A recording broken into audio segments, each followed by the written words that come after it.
کمسن لڑکیوں کی اسمگلنگ اور جنسی جرائم میں ملوث بدنام امریکی سرمایہ کار جیفری نے ایک ویڈیو انٹرویو میں خود کو شیطان قرار دینے کے الزام کو مسترد کرتے ہوئے کہا کہ وہ اعلیٰ درجے کا نہیں بلکہ سب سے نچلے درجے کا جنسی مجرم ہے۔ اسی گفتگو کے دوران انہوں نے دعویٰ کیا ہے کہ اس نے پاکستان اور بھارت میں پولیو کے خاتمے کے لیے مالی معاونت فراہم کی تھی۔ یہ سوال پوچھنے کے بجائے کہ بچوں کو ویکسین کے لیے یہ رقم دی جانی چاہیے تھی یا نہیں، ان ماؤں سے پوچھا جانا چاہیے جن کے بچوں کو یہ ویکسین ملی اور جواب پولیو کا شکار نہیں ہوں گے۔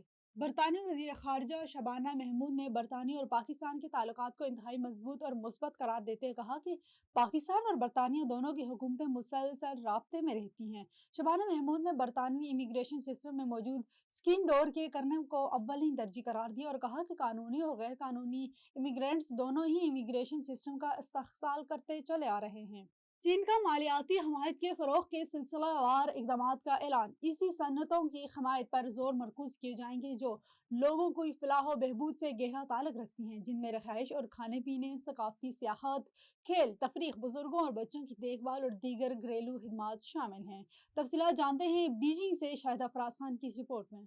چین کا مرکزی bank people's bank of China 2026 میں مزید موزوں اور مؤثر مالیاتی حمایت کے فروغ کے لیے ایک سلسلہ وار اقدامات متعارف کرائے گا۔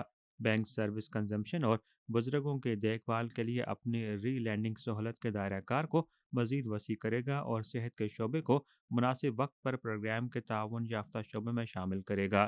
ری لینڈنگ سہولت کے ذریعے ترجیحی منافع کی پیشکش سے مرکزی بینک مارکیٹ پر مبنی اور قانون کی حکمرانی کے اصولوں کے مطابق مالیاتی اداروں کو صارفین کے شعبے میں قرض کی فراہمی میں اضافہ کرنے کی ترغیب اور رہنمائی کرے گا۔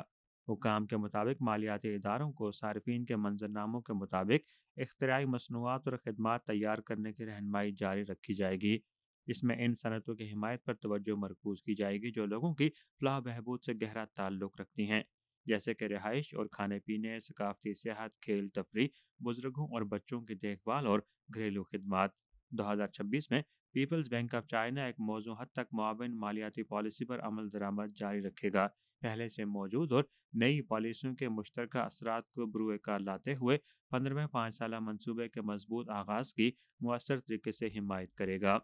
چین اس وقت صارفین سے جڑے شعبوں کو مستقل مالیاتی بنیادوں پر حمایت فراہم کر رہا ہے اور ان کوششوں کا مقصد عوامی فلاح و بہبود سے وابستہ پالیسیوں کو آگے بڑھانا ہے۔ Shahid Afraz Khan, A1 TV، Beijing.